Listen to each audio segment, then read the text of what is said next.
Good morning बच्चों आज हम आपको बताएंगे एक नया टॉपिक। इससे पहले हमने पढ़ाया है कैटलिस्ट के बारे में।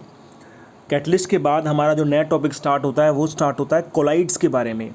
आपने इसके बारे में थोड़ा सा 9th क्लास के अंदर पढ़ा हुआ है बच्चों। जो कोलाइडल सॉल्यूशंस होते हैं या फिर जो कोलाइडल सिस्टम होता है उसके अंदर हमारा जो कोलाइडल पार्टिकल का साइज है ये वो होता है 1 नैनोमीटर से लेकर 1000 नैनोमीटर के बीच में होता है। 1 नैनोमीटर से 1000 नैनोमीटर। नॉर्मली हमारे बच्चों 3 तरह के सॉल्यूशन होते हैं। एक तो होता है ट्रू सॉल्यूशन, एक होता है कोलाइडल सॉल्यूशन और एक होता है सस्पेंशन। आप देख सकते हैं, एक तो होता है हमारा ट्रू सॉल्यूशन, एक होता है हमारा कोलाइडल सॉल्यूशन और एक होता है हमारा सस्पेंशन। तो जो हमारा ट्रू सॉल्यूशन होता है बच्चों वो होमोजीनियस होता है। कोलाइडल सॉल्यूशन हमारा हेट्रोजीनियस होता है और सस्पेंशन जो होता है वो भी हेट्रोजीनियस होता है। मेन चीज़ ये है। दूसरी जो मेन डिफरेंस है बच्चों इनके अंदर वो ये है कि जो कोलाइडल सॉल्यूशन है उनके पार्टिकल का जो साइज है वो लेस देन 1 नैनोमीटर होता है। 1 नैनोमीटर से भी छोटा साइज होता है। और जो कोलाइडल सॉल्यूशन होते हैं उनका साइज होता है 1 नैनोमीटर से लेकर 1000 नैनोमीटर। कोलाइडल सॉल्यूशन का हमारा एग्जाम्पल है मिल्क। और जो सस्पेंशन होते हैं बच्चों, सस्पेंशन का जो पार्टिकल साइज है वो 1000 नैनोमीटर से ज़्यादा होता है, मोर देन 1000 नैनोमीटर। अगर आपसे कोई डिफरेंस करने के लिए बोले ट्रू सॉल्यूशन, कोलाइडल सॉल्यूशन और सस्पेंशन में, पहली बात तो मैं आपको एग्जांपल से बताता हूँ। कोलाइडल सॉल्यूशन जैसे कि हमारा मिल्क हो गया।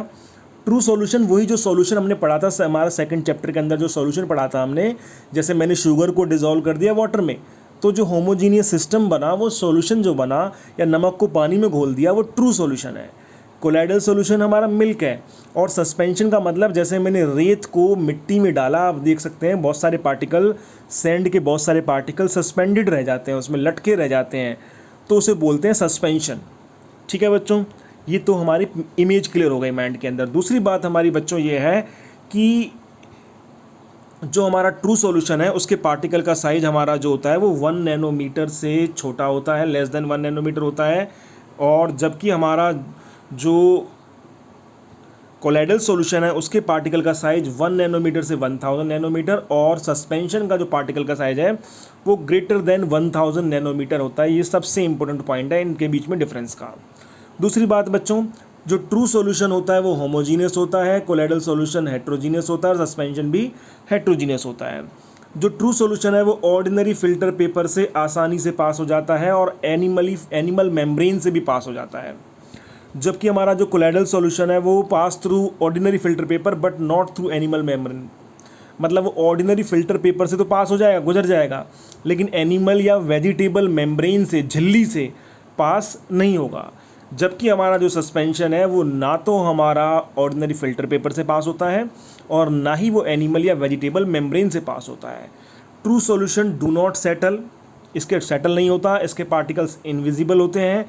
कोलाइडल सॉल्यूशन भी सेटल नहीं होता, मतलब नीचे नहीं बैठता, लेकिन इसके जो पार्टिकल्स हैं वो स्कैटर हो जाते हैं बाय लाइट से स्कैटर हो जाते हैं। मतलब लाइट अगर उस पर डालते हैं तो इसके पार्टिकल्स लाइट को फैला देते हैं, जिसको हम बोलते हैं टिंडल इफेक्ट। आपने 9th क्लास के अंदर पढ़ा होगा। और जबकि सस्पेंशन जो होता है बच्चों, वो सस्पेंशन मतलब सेटल हो जाता है, नीचे बैठ जाते हैं उसके पार्टिकल्स। इसके पार्टिकल्स बहुत ज़्यादा बड़े होते हैं and can be seen bye naked eyes. इनको हम नेकेड आइज से देख सकते हैं। सस्पेंशन के पार्टिकल को देख सकते हैं, ट्रू सॉल्यूशन के पार्टिकल्स को नहीं देख सकते, कोलाइडल सॉल्यूशन के पार्टिकल्स को भी नहीं देख सकते। कोलाइडल सॉल्यूशन के पार्टिकल्स को खाली हम देख सकते हैं माइक्रोस्कोप से, वो भी अल्ट्रा माइक्रोस्कोप से देख सकते हैं। नॉर्मल माइक्रोस्कोप से आप कोलाइडल सॉल्यूशन के पार्टिकल्स को नहीं देख सकते, सिर्फ अल्ट्रा माइक्रोस्कोप से ही देख सकते हैं।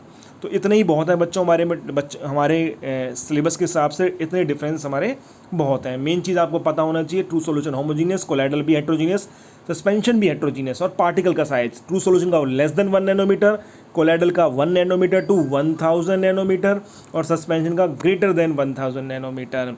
वो हमारा एनिमल मेम्ब्रेन से पास हो जाता है और ऑर्डिनरी फिल्टर पेपर से ही पास हो जाता है। कोलाइडल सॉल्यूशन हमारा ऑर्डिनरी फिल्टर पेपर से पास हो जाता है लेकिन एनिमल मेम्ब्रेन से पास नहीं होता, जबकि सस्पेंशन किसी से भी पास नहीं होता। ठीक है बच्चों, लेकिन इसके अंदर बच्चों जो हमें डिटेल में पढ़ना है वो पढ़ना है कोलाइडल सॉल्यूशन, जो हमारी मेन चीज़ है इस चैप्टर के अंदर, कोलाइडल सॉल्यूशन। अब बच्चों जो कोलाइडल सॉल्यूशन होता है वो भी एक तरह का सॉल्यूशन होता है जैसे हमने सिंपल सॉल्यूशन पढ़ा था सेकंड चैप्टर के अंदर, ये भी ऐसा ही सॉल्यूशन होता है, ट्रू सॉल्यूशन की तरह ही होता है। फ़र्क सिर्फ कितना है, वो होमोजीनियस होता था, ये हेट्रोजीनियस होता है। उसके पार्टिकल का साइज लेस देन 1 नैनोमीटर होता था, इसके पार्टिकल का साइज 1 नैनोमीटर से 1000 नैनोमीटर के बीच होता है। अब बच्चों अगर हम देखें तो जो कोलाइडल सॉल्यूशन होता है, जैसे कि हमारा नॉर्मल सॉल्यूशन जो होता है उसके अंदर दो चीज़ें होती हैं, एक तो होता है सॉल्यूट और एक होता है सॉल्वेंट। लेकिन हमारा जो कोलाइडल सॉल्यूशन होता है उसके अंदर सॉल्यूट और सॉल्वेंट ना होके एक तो होता है डिस्पर्स्ड फेज और एक होता है डिस्पर्जन मीडियम। मतलब बात वही है, बस हम इसको ये कह देते हैं कि इसके अंदर एक तो डिस्पर्स्ड फेज होता है और एक तो डिस्पर्स्ड फेज होता है और एक डिस्पर्जन मीडियम होता है। मतलब डिस्पर्स्ड फेज कोलाइडल सॉल्यूशन का वो कंपोनेंट होता है which is present in smaller proportion, जो कि थोड़ी मात्रा में उपलब्ध होता है, जैसे कि सॉल्यूट इन द सॉल्यूशन। जैसे कि सॉल्यूशन के अंदर सॉल्यूट होता है, ऐसे ही कोलाइडल सॉल्यूशन के अंदर डिस्पर्स्ड फेज होता है जो स्मॉल अमाउंट में होता है।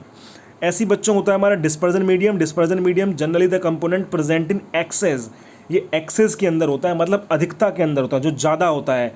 For example solvent in solution, जैसे कि ट्रू सॉल्यूशन के अंदर सॉल्वेंट होता है, ऐसे ही कोलाइडल सॉल्यूशन के अंदर बच्चों हमारा क्या होता है, डिस्पर्जन मीडियम होता है। तो हम ये कह सकते हैं बच्चों, जैसे कि सॉल्यूशन बनता था सॉल्यूट और सॉल्वेंट के मिलने से, सॉल्यूट कम मात्रा में होता था, सॉल्वेंट ज़्यादा मात्रा में होता था। लेकिन हमारा जो कोलाइडल सॉल्यूशन है वो बनता है दो चीज़ों से, डिस्पर्स्ड फेज से और डिस्पर्जन मीडियम से। डिस्पर्स्ड फेज कम मात्रा में होता है और डिस्पर्जन मीडियम अधिक मात्रा में होता है, लार्ज अमाउंट में होता है। ठीक है बच्चों, this is the colloidal solution. उसके बाद बच्चों हमारी कोलाइडल सॉल्यूशन की हम टाइप बताते हैं आपको। अगर हम कोलाइडल सॉल्यूशन की टाइप बताएं आपको, तो कोलाइडल सॉल्यूशन की जो टाइप है, different type of colloidal solution. Next topic है बच्चों हमारा, मैंने ये सारे टॉपिक्स को, 3 टॉपिक्स को स्टिच कर दिया है, एक साथ मिला दिया है। Different type of colloidal solutions, हमारे कई टाइप के कोलाइडल सॉल्यूशंस होते हैं। ये हम पहली बार क्लासिफिकेशन कर रहे हैं कोलाइडल सॉल्यूशन की on the basis of state के आधार पर, मतलब अवस्था के आधार पर, कि दो चीज़ें होती हैं। आपको पता है मैंने कोलाइडल सॉल्यूशन के अंदर एक तो डिस्पर्स्ड फेज होता है, आप देख सकते हैं, एक तो डिस्पर्स्ड फेज है हमारा और एक डिस्पर्जन मीडियम है। तो डिस्पर्स्ड फेज और डिस्पर्जन मीडियम कौन सी स्टेट के अंदर है, सॉलिड, लिक्विड, गैस, उसके आधार पर हमारे कोलाइडल सॉल्यूशन कितनी तरह के होते हैं। खाली हमें इनका नाम और एग्जाम्पल याद रखना है, क्योंकि एग्जाम में पूछा जाता है। जैसे कि बच्चों पहला स्टार्ट करते हैं, फर्स्ट हम स्टार्ट करते हैं, हाँ थोड़ा सा इसको इधर ले लेते हैं। फर्स्ट हम स्टार्ट करते हैं, इसके अंदर पहला है हमारा डिस्पर्स्ड फेज अगर लिक्विड है और डिस्पर्जन मीडियम हमारा गैस है, तो इसको बोलते हैं बच्चों एरोसोल। एरोसोल ऑफ लिक्विड्स बोलते हैं इसको। Dispersed phase liquid, dispersion medium gas, इसका मतलब लिक्विड कम मात्रा में है और जो गैसियस स्टेट है वो ज़्यादा मात्रा में है। इसका एग्जाम्पल होता है बच्चों फॉग। जो फॉग होती है, जो धुंध पड़ती है सर्दियों के दिनों में, वो हमारा इसी का एग्जाम्पल है। वो भी कोलाइडल सॉल्यूशन होता है जिसके अंदर डिस्पर्स्ड फेज तो हमारा लिक्विड होता है और डिस्पर्जन मीडियम हमारा गैस होता है। ठीक है बच्चों, ऐसी अगर हमारा डिस्पर्स्ड फेज हो सॉलिड और डिस्पर्जन मीडियम गैस ही हो, तो उसको बोलते हैं हम एरोसोल ऑफ सॉलिड। एरोसोल ही है नाम इसका, लेकिन सॉलिड का। इसका एग्जाम्पल है बच्चों हमारा स्मोक। स्मोक का मतलब धुआं। जो धुआं होता है, जो स्मोक होता है, वो भी कोलाइडल सॉल्यूशन ही होता है, कोलाइडल सिस्टम ही होता है, लेकिन उसके अंदर जो डिस्पर्स्ड फेज होता है वो सॉलिड होता है और डिस्पर्जन मीडियम गैस होता है। उसके अंदर हमारे पार्टिकल्स होते हैं, माइन्यूट पार्टिकल्स होते हैं जो सॉलिड फॉर्म में होते हैं, और गैसियस फॉर्म में तो स्मोक होता ही है, आपने पता ही है। मतलब सॉलिड पार्टिकल्स कम और गैसियस पार्टिकल्स ज़्यादा, सॉलिड पार्टिकल डिस्पर्स्ड फेज और गैसियस पार्टिकल डिस्पर्जन मीडियम, उसे बोलते हैं एरोसोल ऑफ सॉलिड्स। नेक्स्ट है बच्चों हमारा गैस इन लिक्विड। नेक्स्ट है हमारा गैस इन लिक्विड, मतलब डिस्पर्स्ड फेज तो गैस और डिस्पर्जन मीडियम लिक्विड। अभी तीनों लिक्विड के आएंगे, डिस्पर्जन मीडियम लिक्विड वाले। गैस इन लिक्विड, इसको बोलते हैं बच्चों हम फॉर्म। गैस इन लिक्विड भी हमारा फॉर्म होता है, ये बच्चों होता है हमारा form. Gas in liquid form बोलते हैं इसको। इसका एग्जाम्पल हमारा है लेमोनोइड फ्रूट। जो झाग होती है, जो झाग होती है उसको हम बोलते हैं, ये हमारा गैस इन लिक्विड हमारा कोलाइडल सॉल्यूशन होता है। गैस डिस्पर्स्ड फेज होगा और डिस्पर्जन मीडियम लिक्विड होगा। और इसमें लिखना भूल गए हैं शायद, गैस इन, इस कोलाइडल सिस्टम का नाम होता है हमारा gaseous form, sorry liquid form. इसका एग्जाम्पल हमारा फ्रूट होता है, झाग। फॉर्म जो शेविंग क्रीम होती है, फॉर्म वाली शेविंग क्रीम, इसी का एग्जाम्पल है बच्चों। उसके बाद हमारा है नेक्स्ट बच्चों liquid in liquid, dispersed phase भी लिक्विड और डिस्पर्जन मीडियम भी liquid, this is the very important. इसको बोलते हैं बच्चों इमल्शन, इसका नाम है आप देख सकते हैं इमल्शन, और इसका कॉमन एग्जाम्पल हमारा है, इमल्शन का एग्जाम्पल है हमारा मिल्क, ये इमल्शन, डिस्पर्स्ड फेज भी लिक्विड, डिस्पर्जन मीडियम भी लिक्विड। अगर आपसे पूछा जाए व्हाट आर इमल्शंस, तो आप बताओगे emulsion is the type of colloidal solution in which both dispersed phase as well dispersion medium are liquid, दोनों ही लिक्विड हैं, डिस्पर्स्ड फेज भी लिक्विड है और डिस्पर्जन मीडियम भी लिक्विड है। ठीक है बच्चों, नेक्स्ट हमारा है solid in liquid, dispersed phase अब की बार सॉलिड है और डिस्पर्जन मीडियम लिक्विड है। ये सबसे कॉमन हमारा कोलाइडल सॉल्यूशन है। इसका एग्जांपल होता है हमारा स्टार्च सॉल्यूशन, इसका एग्जांपल होता है हमारा स्टार्च सॉल्यूशन, और इनको सिंपली बोलते हैं बच्चों हम सोल्स बोलते हैं, इनको खाली आप बोलेंगे सोल या फिर कोलाइडल सोल बोलते हैं। जो नॉर्मली हम क्या होता है, जैसे कि हमारे मोस्ट पेंट्स, ज़्यादातर पेंट्स होते हैं, या फिर जो स्टार्च इन वाटर, स्टार्च का सॉल्यूशन बनाते हैं वाटर में, वो इसी का एग्जांपल है सॉलिड सोल, सॉलिड सोल बोलते हैं उसको बच्चों हम, या फिर हम उसको बोलते हैं ओनली सोल। नेक्स्ट है बच्चों हमारा gas in solid, gas in solid, gas in solid हमारा जो होता है वो होता है बच्चों सॉलिड फॉर्म, इसको बोलते हैं सॉलिड फॉर्म।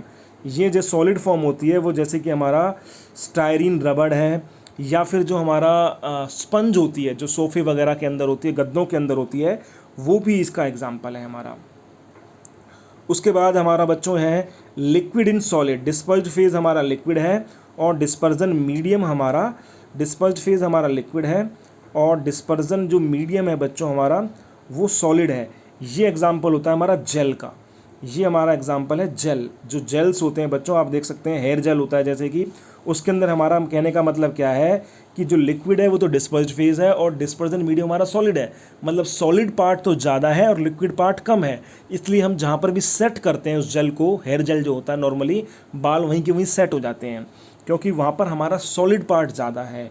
और इसके बहुत सारे और एग्जाम्पल्स भी हमारे, जैसे कि चीज़, बटर, बूट पॉलिश, ये सारे के सारे बच्चों जेलीज जो आती हैं मार्केट में मिलती हैं, वो सब के सब हमारे इस जेल के एग्जाम्पल हैं। और लास्ट है बच्चों solid in solid, solid in solid को हम बोलते हैं सॉलिड सोल्स, इसका एग्जाम्पल है रबी ग्लास, या फिर जो एलॉयज़ होते हैं बच्चों सॉलिड इन सॉलिड, दो मेटल ले लिया आपने, उन मेटल का जो हमारा सिस्टम है, जो कोलाइडल सिस्टम बना, सॉलिड सोल बोलते हैं जिसको हम, वो भी हमारा इसका एग्जाम्पल होता है। तो ये सारे हमारे बच्चों टाइप हैं कोलाइडल सॉल्यूशन का on the basis of state of the dispersed phase and the dispersion medium. इसके अंदर जो इंपॉर्टेंट है बच्चों हमारे, एक तो एरोसोल है, आपको पता होना चाहिए एरोसोल, लिक्विड इन गैस और सॉलिड इन गैस, ये बहुत इंपॉर्टेंट है। और एक इम्पोर्टेंट है हमारा लिक्विड इन लिक्विड इमल्शन, एक ये इंपॉर्टेंट है।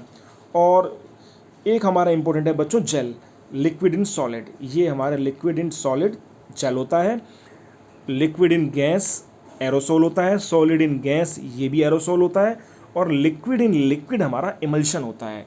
ये आप चारों भी नोट कर लें तो ये चारों से भी काम चल जाएगा। नोट तो आप सारे कर लें लेकिन इन पे ज़्यादा फोकस रखें, क्योंकि एग्ज़ाम में ज़्यादातर इन्हीं चारों में से पूछा जाता है।